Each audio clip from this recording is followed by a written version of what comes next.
I'll step back a little bit. This is my highly complex rig for steaming. There's the bending form.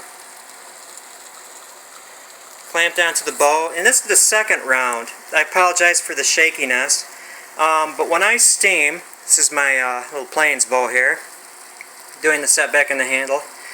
I will clamp it on one side and then steam it. I set a timer for, depending on the thickness of the wood, in this case 25 minutes. Clamped on one side, and then this side will be free. Now after 10 minutes I will start drawing that side closer to the bow and working my way until it's about completed. Then I clamp it down. Then I will put the bow in the whole assembly over the sink and pour the rest of the hot water over it very slowly. Let it sit for a while. And then I'll do it a second time. So right now, this is number 2. I'm going to put tin foil over it. Here we go. Let's see if I can do this without shaking too much. Oh, look at that. When I'm done with the tin foil, I'll make a hat so the Illuminati can't read my mind. There we go. Now you can see 18 minutes to go. Now, if I was just to do this once or rush it, I wouldn't maintain such a deep back set that I want.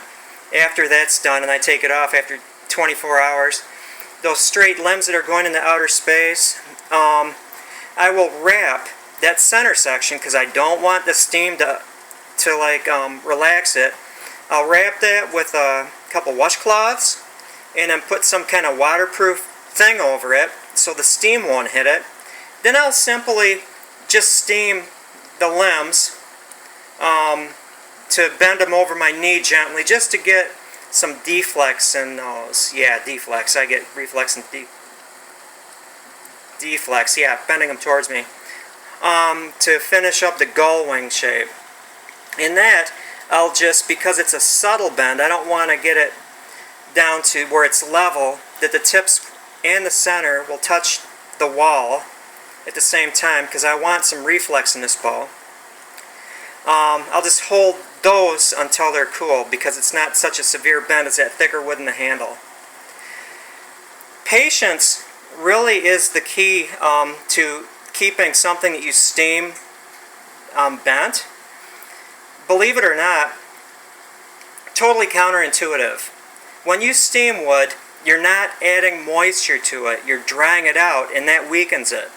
So after you steam anything, it's not like boiling. When you're steaming, you're superheating it. So don't put any stress on that system until the wood gets back up to about 9% moisture content, because I'm reducing it right now. I'm drying that wood out, even though it's hot water that's doing it. So patience is the key. Some woods, I was just reading or viewing Primitive Teens videos, some woods respond to steaming. Some woods respond to boiling. Osage, for example, responds well to dry heat. Just grease the things and heat it with a heat gun or over coals, and it bends like a noodle. So if I was doing this in Osage, which I have many times, I would use dry heat, grease it, and heat it up. The issue there, though, is that you have to degrease it before you sinew back it. And some people use solvents. I use a mixture of Red Devil Lye and water because it soapifies the grease that you used. I'm reluctant to go into detail on that because that is extremely dangerous. Degreasing with lye, strong alkali like that, very dangerous technique, but it works really well. And a benefit to that is it discolors the wooden patterns. So I've used grease to heat bend oak before. This is oak.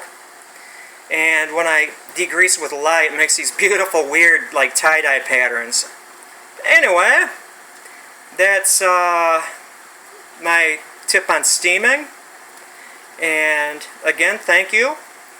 And I hope that this handy little tip has helped in some ways.